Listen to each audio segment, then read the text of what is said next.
नमस्कार, स्वागत है आप सभी का युग निर्माण स्टडी ग्रुप पर। तो प्यारे बच्चों, हम पढ़ रहे थे एवरेज, उसी में और कुछ क्वेश्चन आज देखते हैं हम। तो आज का पहला क्वेश्चन देखते हैं। यदि आपको इस तरह से क्वेश्चन आ जाए 1 2 2 3 3 3 डैश डैश डैश 7 7 7 7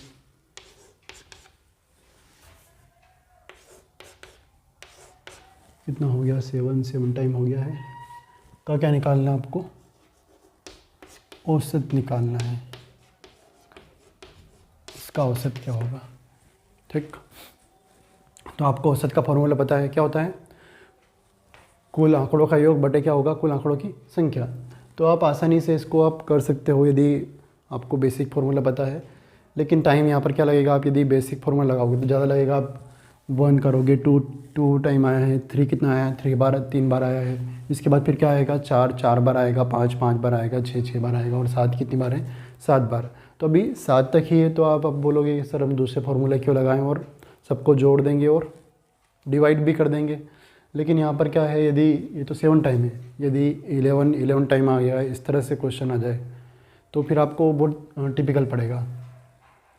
ठीक, तो इनके आपको बेसिक फॉर्मूले पता होंगे योग के, कि प्राकृतिक संख्याओं का योग क्या होगा, और प्राकृतिक संख्या के वर्गों का योग क्या होगा, घनों का योग क्या होगा। बेसिक फार्मूला पता है, नहीं पता है तो एक बार देख लीजिए। यदि इस तरह से यदि आपके पास कुछ हो कि 1 हो, उसके बाद कितना हो, 2 हो, 3 हो, डैश कितना हो, n हो, इसका क्या निकालना है आपको? योग निकालना है। ठीक, तो n+1 डिवाइड बाय कितना आता है? 2। ये क्या होगा? फॉर्मूला होगा। किसका होगा? लगातार प्राकृतिक संख्याओं का औसत। ठीक, कहाँ से स्टार्ट होना चाहिए? 1 से। इसको ऐसा बोल सकते हैं, प्रथम n प्राकृतिक संख्याओं का औसत। तो औसत नहीं, सॉरी, योग कितना होगा? n+1 डिवाइड बाई कितना होगा? 2। यदि औसत निकालना हो तो मैं n से डिवाइड कर दूँगा तो औसत आ जाएगा। मतलब कितना होगा? n+1 डिवाइड बाई कितना हो जाएगा? 2 हो जाएगा। यदि औसत निकालना हो तो कुल आंकड़ों से डिवाइड करते हैं। कुल आंकड़े कितने? n है, तो n से डिवाइड कर देंगे तो बस कितना बच जाएगा? इतना बच जाएगा, n+1 डिवाइड बाई 2। ठीक, फिर ऐसे ही क्या होता है आपके पास? वर्गों का योग भी होता है। 1 का स्क्वायर, 2 का स्क्वायर, 3 का स्क्वायर। प्रथम n प्राकृतिक संख्या के वर्गों का योग, n स्क्वायर। तो वर्गों का योग आपको पता है n+1 2n+1 डिवाइड बाई कितना होता है? 6 होता है। ये फॉर्मूला होता है ना। और ऐसे ही क्या होता है, एक घनों का योग भी होता है। उस वाले फॉर्मूले को देख लीजिए।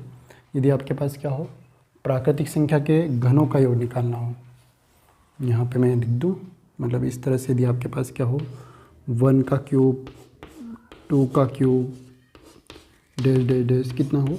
n का क्यूब। ठीक, तो इसके लिए फॉर्मूला है आपके पास, यहाँ पर लिख देता हूँ मैं, n+1 डिवाइड बाई कितना आएगा? 2 का होल स्क्वायर। ठीक, यहाँ पे क्या लगा हुआ है? स्क्वायर लगा है सभी का। जगह कम हो गई है, कोई बात नहीं। ठीक, दिख रहा है n+1 डिवाइड बाई 2 का होल स्क्वायर। ठीक, तो प्रथम n प्राकृतिक संख्या का योग कितना होगा? n+1 divide by 2। उनके वर्गों का योग कितना होगा? n+1 कहाँ चला गया? चलो कोई बात नहीं, लिख दिया मैंने वापस, n+1, और 2n+1 डिवाइड बाई कितना होगा? 6। और प्रथम n प्राकृतिक संख्या के घनों का योग क्या होता है? n+1 डिवाइड बाई 2 का होल स्क्वायर। ठीक, तो इनको लेके हम क्या करेंगे? इस क्वेश्चन को करेंगे, क्वेश्चन जल्दी हो जाएगा। ठीक, तो स्टार्ट करते हैं। मिटा दिया जाए। ये फॉर्मूले याद कर लेना आप, आगे भी काम आएंगे बहुत जगह, नंबर सिस्टम में भी काम आते हैं। तो ये तो फॉर्मूले हो गए। अब क्वेश्चन सोल्व करते हैं।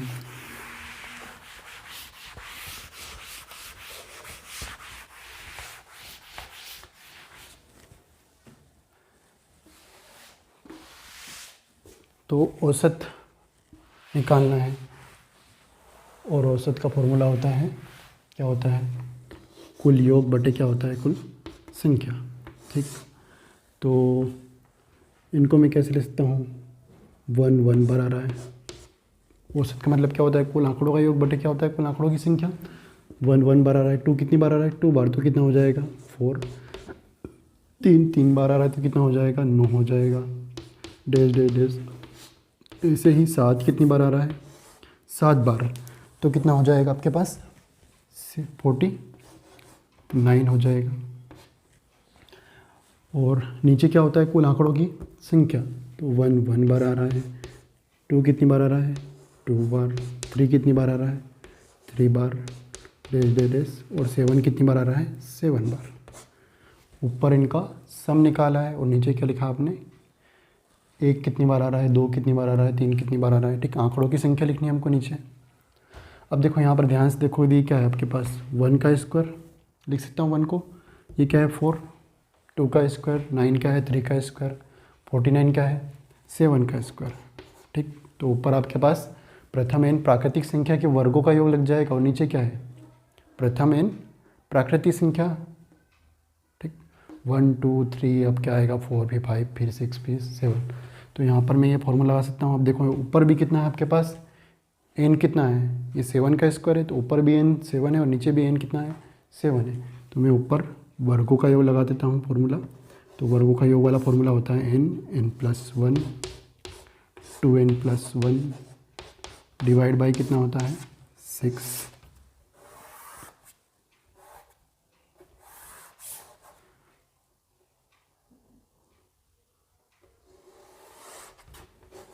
और इन सब के बटे में कितना आएगा, प्राकृतिक संख्या का योग लगा देता हूँ तो कितना होगा, n+1 डिवाइड बाई कितना होगा 2 होगा। ठीक, अब यहाँ n मतलब 7 है, आपको पता है, इधर भी 7 है, n मतलब 7 का स्क्वायर, और यहाँ पर भी n कितना है 7 ही है, तो n से n कैंसिल कर सकते हैं। तो ये वाला n से ये n कैंसिल और n+1 से n+1 कैंसिल। 2 से मैं किसको कैंसिल कर देता हूँ, 6 को कितनी बार कट जाएगा 3 बार। तो कितना बचा अपने पास, बस पूरा सोल्व करने के बाद कितना बच रहा है, 2n+1 डिवाइड बाई कितना है 6 को कैंसिल कर दिया 2 से, तो कितना बच जाए अपने पास 3 बचेगा। ठीक, तो n मतलब कितना है 7 रख दूंगा, तो 7 गुणित 2 कितना हो जाएगा 14, और 1 कितना आएगा 15 बटे कितना आ जाएगा 3। 15 बटे 3 मतलब कितना हो जाएगा आपके पास, आंसर निकल के कितना आएगा 5। ठीक, तो ये आपको समझाने में बड़ा लग रहा है, लेकिन है फिर दूसरा क्वेश्चन आपको डायरेक्ट समझ में आएगा कि ये इस तरह से हो रहा है। तो आप डायरेक्ट ये फॉर्मूला लगा के कैंसिल करके डायरेक्ट क्या निकालेंगे, n बराबर रख देंगे, n की वैल्यू कितनी है आ रहा है, तो आंसर कितना है इसका फाइनल 5।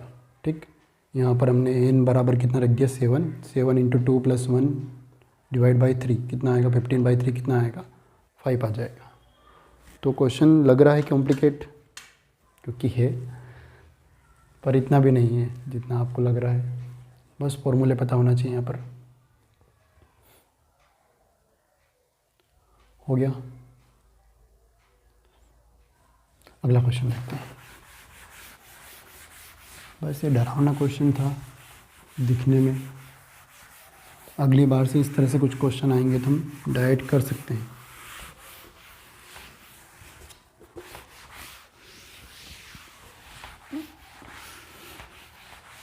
ठीक, बीच वाले स्टेप डायरेक्ट अपन क्या कर देंगे, ख़त्म कर देंगे, और क्वेश्चन हो जाएगा जिस तरह, जैसे कि ऐसा क्वेश्चन आ जाए कि 1 2 2 3 3 3, मतलब इस तरह से दे दिया, और कितना बोल दिया आपको कि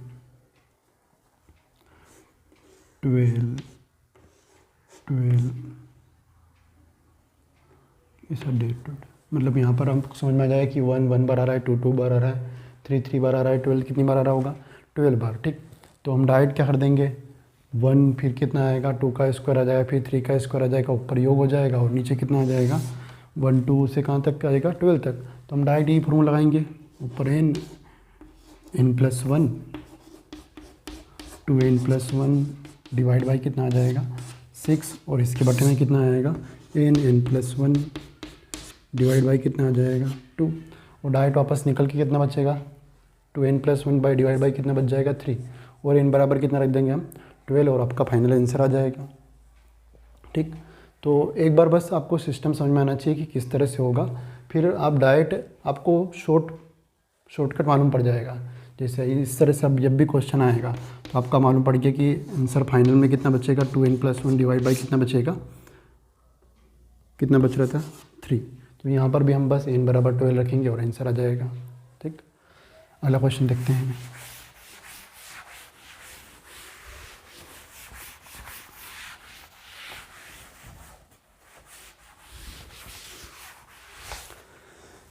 तो अगला क्वेश्चन बहुत ही बड़ा भयंकर दिखने वाला क्वेश्चन देखिए। मेरा स्कूटर 1 लीटर पेट्रोल में 40 किलोमीटर चलता है। नए पेट्रोल पंप से पेट्रोल डलवाने पर इसका एवरेज गिर कर 38 किलोमीटर प्रति लीटर रह जाता है। मैंने खोजबीन में पता किया कि यह पेट्रोल मिलावट वाला है। पेट्रोल पंप वाला इसमें केरोसिन की मिलावट करता है जो कि पेट्रोल से 2/3 सस्ता है। ठीक, केरोसिन अत्यधिक धुआं उत्पन्न करता है तथा 900 ml में 18 किलोमीटर का एवरेज देता है। यदि मैंने 1 लीटर पेट्रोल के 30 रुपये चुकाए हो तो पेट्रोल पंप मालिक कितनी अतिरिक्त राशि कमा रहा था। ठीक, तो क्वेश्चन बहुत बड़ा लिखने में है, कॉम्प्लिकेट भी है थोड़ा सा। तो यदि आपको यहाँ पर एलिगेशन मेथड आती है तो बहुत जल्दी क्वेश्चन हो जाएगा, नहीं तो टाइम लगेगा आपको। तो एलिगेशन सबको पता है। एलिगेशन में क्या होता है, आपके पास 3 वैल्यू होती है। क्या होती है, एक तो लो वैल्यू होती है, एक हाई वैल्यू होती है और एक क्या होती है मिड वैल्यू। ठीक, यहाँ पर हाई लो आगे पीछे हो सकता है लेकिन मिड वैल्यू हमेशा कहाँ आएगी, बीच में आएगी। ठीक, और ये मिड वैल्यू क्या है, इन दोनों से कनेक्टेड रहती है। ठीक, मतलब ये क्या रहेगी, इन दोनों का एवरेज रहती है एक तरह से, है ना।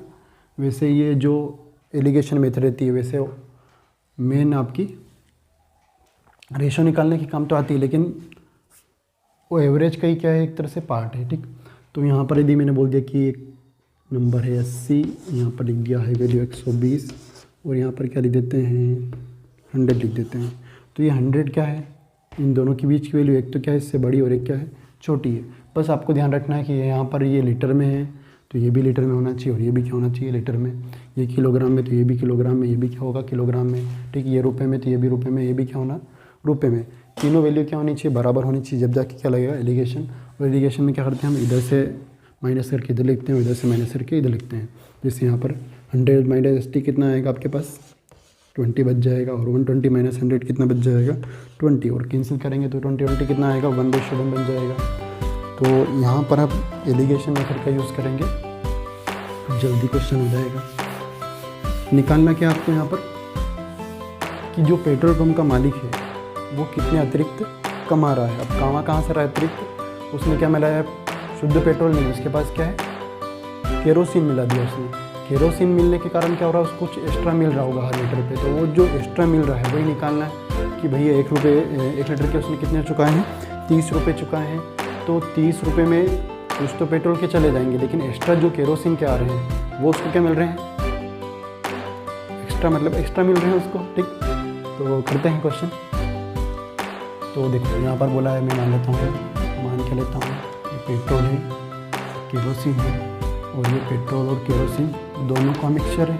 ठीक, तो यदि सिर्फ मैं क्या करता हूँ पेट्रोल डलवाता हूँ तो पेट्रोल डालने पर मेरा एवरेज कितना था 40 किलोमीटर प्रति लीटर। 1 लीटर पेट्रोल में मेरा स्कूटर कितना जा रहा था 40 किलोमीटर। और यदि दोनों का मिक्सचर करता हूँ, वो दूसरे में दूसरे पेट्रोल पंप से मिला डलवाता है जहाँ पर क्या होता है केरोसिन मिला होता है, तो पेट्रोल और केरोसिन के मिश्रण के कारण उसका एवरेज कितना है, 38 किलोमीटर प्रति लीटर। ठीक, मैं यहाँ से बस इतना निकालना चाह रहा हूँ कि 1 लीटर पेट्रोल में उसने कितना पेट्रोल रखा है और कितना क्या रखा है, केरोसिन रखा है, इसका रेशो निकालेंगे हम। ठीक, तो यहाँ पर आपको पेट्रोल और केरोसिन का रेशो निकल के आ जाएगा। ठीक, तो पेट्रोल और केरोसिन का मिक्सचर कितना है, 38 किलोमीटर प्रति लीटर है। ठीक, और केरोसिन कितना है, यदि मैं मेरे स्कूटर में क्या डालता हूँ, केरोसिन, तो इसका एवरेज कितना है, 18 किलोमीटर प्रति लीटर। 18 है क्या, नहीं, उन्होंने बोला है कि यहाँ पर किलोमीटर प्रति लीटर दे रखा है, यहाँ पर भी किलोमीटर प्रति लीटर, लेकिन यहाँ पर कंफ्यूज करने के लिए उन्होंने दे रखा है कि 900 ml में कितना जाता है, वो 18 किलोमीटर जाता है। ठीक, तो 1 ml में कितना हो जाएगा, 18 बटे कितना हो जाएगा, 900। आपको क्या चाहिए, 1 लीटर की वैल्यू चाहिए। 1 लीटर में कितने ml होते हैं, 1000 ml। तो 1000 ml में कितना जाएगा वो, तो कितना आएगा, एक ही जीरो यहाँ से आ जाएगा, कितना आ जाएगा, 20 किलोमीटर जाएगा। तो यहाँ पर हम 18 लिखते हुए कितना करेंगे, 20, क्योंकि वहाँ पर उन्होंने कंफ्यूज करने के लिए दे रखा है कि 900 ml जाता है, 900 ml में 18 किलोमीटर जाता है। तो आसानी से सामान्य सी बात है कि 1 लीटर में कितना जाएगा, वो 20 किलोमीटर। ठीक, तो यहाँ पर देखो स्कूटर जा रहा है पेट्रोल से, सिर्फ पेट्रोल से 40 किलोमीटर 1 लीटर में, और 1 लीटर केरोसिन में जा रहा है 20 किलोमीटर, और पेट्रोल और केरोसिन के मिश्रण से जा रहा है वो 38 किलोमीटर। ठीक, तो यहाँ से हम रेशो निकाल लेते हैं, इधर से माइनस करके इधर लिखेंगे और इधर से माइनस करके इधर लिखेंगे। तो 38 माइनस 20 कितना बच जाएगा आपके पास, 18। 40 माइनस 38 कितना बच जाएगा, 2। एक रेशो बन गया, कितना आएगा, 2 से और कैंसिल कर देंगे, कितना आएगा, 9:1। ठीक, 9:1 का क्या आएगा, रेशो आएगा। मतलब यदि मेरे पास क्या है, 1 लीटर पेट्रोल है तो उसमें से 9 रेशो मतलब कितना होगा, 900 ml तो क्या होगा, पेट्रोल होगा। 900 ml तो क्या होगा, पेट्रोल, और केरोसिन कितना होगा, 100 ml। ठीक, और आपको बोला है, अब आपको क्या निकालना, मेन तो ये तो सिर्फ आपको रेशो निकालना है कि 1 लीटर पेट्रोल में कितना पेट्रोल है और कितना केरोसिन है। मेन आपको निकालना था कि उसने 30 रुपये दी चुका है पेट्रोल के, तो कितना एक्स्ट्रा मिल रहा है। ठीक, तो आपको पता है पेट्रोल का भाव कितना है, 30 रुपये लीटर। ठीक, तो ये 30 रुपये लीटर हो गया, मैं दोनों का मल्टीप्लाई कर दूंगा।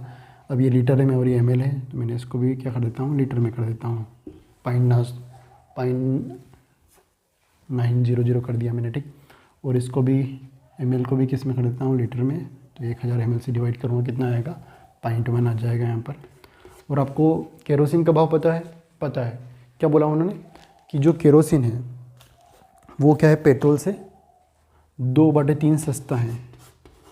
तो 30 का 2/3 कितना होगा, 20। मतलब ये 30 रुपये है तो ये 20 रुपये क्या होगा, सस्ता होगा। मतलब कितना होगा, 10 रुपये होगा। केरोसिन का भाव कितना आ जाएगा, 10 रुपये। जो केरोसिन है वो पेट्रोल से 2/3 सस्ता है। 30 का 2/3 कितना आएगा, 20 आएगा। इतना क्लियर हो गया। तो 20 रुपये सस्ता होगा, मतलब वो कितना होगा, 10 रुपये। मल्टीप्लाई कर देते हैं। ठीक, 9 × 3 कितना आ जाएगा, 0 करके 27 रुपये, और यहाँ पर कितना आएगा, 1 रुपये। दोनों को यदि मैं प्लस करूँगा, 27 और 1 कितना आएगा, 28 रुपये। तो पेट्रोल पंप वाले सिर्फ कितना चुका रहा है, ले कितना रहा आपसे, 1 लीटर पेट्रोल के पूरे पैसे ले रहा है, कितने, 30, लेकिन उसको सिर्फ कितने चुकाने पड़ रहे हैं, 28 रुपये। तो एक्स्ट्रा उसको कितना अतिरिक्त मिल रहा है, तो कितना मिल रहा है आपको, 28। 30 माइनस 28 कितना आएगा, 2। तो आंसर फाइनल कितना आएगा आपके पास, 2। 28 आंसर नहीं है, आंसर कितना है, 2 है। आपको पूछा है कितना अतिरिक्त पैसा मिल रहा है, तो कितना मिल रहा है, 2 रुपये मिल रहा है। यहाँ पर भी हम चाहे तो एलिगेशन लगा सकते हैं, पर आप कंफ्यूज मत हो, एक बार वो समझा देता हूँ मैं। क्वेश्चन वो दिखने में बहुत भयंकर है, लेकिन इतना भी टिपिकल नहीं है। मैंने बोला कि मेरा स्कूटर पेट्रोल से जाता है 40 किलोमीटर और केरोसिन से जाता है 20 किलोमीटर। और यदि मैं दोनों का मिक्सचर कर देता हूँ, नए पेट्रोल पंप पे गया वो, ठीक, तो दोनों का मिश्रण आ गया, तो उसमें कितना जा रहा है 38 किलोमीटर। तो यहाँ से मेरा रेशो निकल के आ गया है, कितना आया 9:1। मतलब यदि 1 लीटर पेट्रोल है तो 900 ml क्या होगा पेट्रोल, और 100 ml क्या होगा केरोसिन। पॉइंट में चेंज कर दिया तो 0.9 लीटर और ये 0.1 लीटर केरोसिन है। पेट्रोल का भाव 30 रुपये लीटर है, ठीक। और केरोसिन का पता है आपको, केरोसिन पेट्रोल से 2/3 सस्ता है, 20 रुपये सस्ता, मतलब कितना होगा 10 रुपये। 9 × 3 कितना आएगा 27.1 लगेगा, तो कितना 27 बचेगा, यहाँ पर भी कितना बच जाएगा 1 बचेगा। तो टोटल 27 और 1 कितना आएगा 28।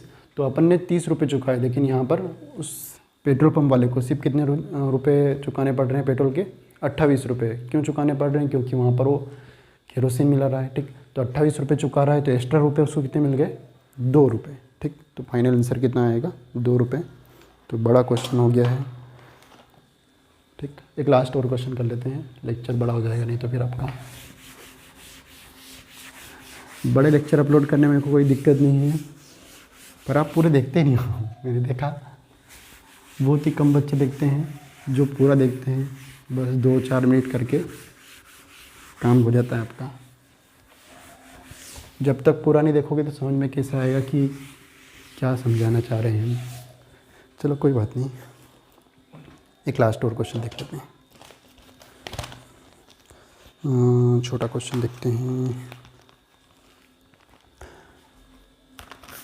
एक लाइब्रेरियन ने अपने पुस्तकालय के लिए कहानी की 50 पुस्तकें खरीदी, किंतु उसने देखा कि 76 रुपये और खर्च करने से उसे 14 पुस्तकें और मिल सकती थी, तो पुस्तकों की औसत कीमत भी 1 रुपये कम हो जाएगी। क्या है 14 पुस्तकें और मिल सकती थी और पुस्तकों की कीमत औसत कीमत भी 1 रुपये कम हो जाएगी। उसके द्वारा खरीदी गई प्रत्येक पुस्तक की औसत कीमत क्या थी, ठीक। तो ये कुछ एवले क्वेश्चन रहते हैं, यहाँ पर एक्स मानना ही पड़ता है, ठीक। तो देखो इस क्वेश्चन में कितने हैं 2 पार्ट है, एक तो इमेजिनरी पार्ट है और एक वास्तविक है। उसने ओरिजिनल में खरीदी कितनी, सिर्फ 50 पुस्तक खरीदी है, ठीक। और फिर आपको बोला है कि यदि मैं 14 पुस्तक और ख़रीदता, ऐसा बोला है कि यदि वो लाइब्रेरियन कितने खरीद लेता है 14 पुस्तक और खरीद लेता है, जो कि कितने रुपए की है 76 रुपये की है, जिससे उसका औसत कितना रुपये कम हो जाएगा 1 रुपये कम हो जाएगा। 14 पुस्तक भी आ जाएगी और एक औसत में 1 रुपये की कमी भी हो जाएगी। तो आपको तो मेन ओरिजिनल निकालना है कि औसत 50 पुस्तक का ओरिजिनल औसत कितना था, ठीक। तो मैं मान लेता हूँ प्रत्येक पुस्तक कितने की थी, प्रत्येक पुस्तक कितने रुपए की थी 100 रुपये की थी, है ना। औसत या प्रत्येक की बात क्या हो, मतलब क्या होगा एक ही होगा। मैं बोलूँ प्रत्येक को 100 रुपये बांट लो, या फिर क्या कर दो सभी में औसत 100 रुपये बांट दो, तो का मतलब क्या होगा दोनों का सेम ही होगा, ठीक। प्रत्येक की वैल्यू मतलब औसत होगा, या सभी में औसत बराबर कितना होगा, दोनों का मतलब एक ही है। बस प्रत्येक मैं बताना चाह रहा हूँ, प्रत्येक या औसत यदि बोला जाए तो मतलब क्या होगा, दोनों के बोलने का तरीका अलग है, लेकिन जो समझना है वो एक ही है, ठीक। प्रत्येक की वैल्यू मतलब क्या होता है औसत ही होता है, ठीक। तो मैंने मान लिया प्रत्येक पुस्तक कितने रुपए की है 1 रुपये की है, ठीक। अब यहाँ पर आपने कितने पुस्तक खरीदी 50, तो एक पुस्तक की वैल्यू कितनी है 100 रुपये, तो 50 की कितनी हो जाएगी 50 100 हो जाएगी, ठीक। तो ये तो क्या आ गया आपके पास कुल रुपए आ गए हैं कितने 50 पुस्तक के। और यदि मैं क्या बोला उन्होंने 76 रुपये और मिला दे, 76 रुपये और मिला दे, तो कितनी पुस्तक आ जाएगी 14 पुस्तक और आ जाएगी। तो पहले 50 थी, अब कितने हो गई 14 और बढ़ गई, तो 50 और 14 कितना हो जाएगा टोटल 64 पुस्तक आ जाएगी, ठीक। और पहले औसत कितना था आपके पास x था, अब कितना हो जाएगा औसत में भी क्या हो जाएगी 1 की गिरावट आ जाएगी, मतलब कितना हो जाएगा x - 1 हो जाएगा। बस आपको क्या निकालना है प्रत्येक पुस्तक का औसत निकालना है या प्रत्येक पुस्तक का मान निकालना है। x की वैल्यू निकालनी है, 64 को वहाँ पर ले जाऊँगा मैं, तो कितना बच जाएगा 64x और कितना हो जाएगा -64, 64 - 50x कितना बचेगा आपके पास 14x। थोड़ा जल्दी करते हैं यहाँ, फिर कितना आएगा 64, इधर लाएंगे माइनस का तो कितना हो जाएगा प्लस 64 और 76 कितना होगा 80 और कितना होगा 140 हो जाएगा। और x की वैल्यू निकालना है तो 14 से 140 कैंसिल करें, कितना आएगा, x बराबर कितना आ जाएगा आपके पास 10 रुपये। ठीक, तो ये क्या आ गया आपके पास, प्रत्येक पुस्तक का मान आ गया कितने रुपए, 10-10 रुपये। ठीक, या औसत भी बोल सकते हैं, ये क्या है, प्रत्येक पुस्तक का औसत है। यहाँ तक क्लियर हो गया। ठीक, अब यदि वो बोले कि नया औसत कितना होगा, तो नए औसत में क्या करना, आपको 1 रुपये की कमी करनी, तो मतलब 10 - 1 कितना हो जाएगा, 9 रुपये हो जाएगा। तो आ गया होगा आपको क्वेश्चन।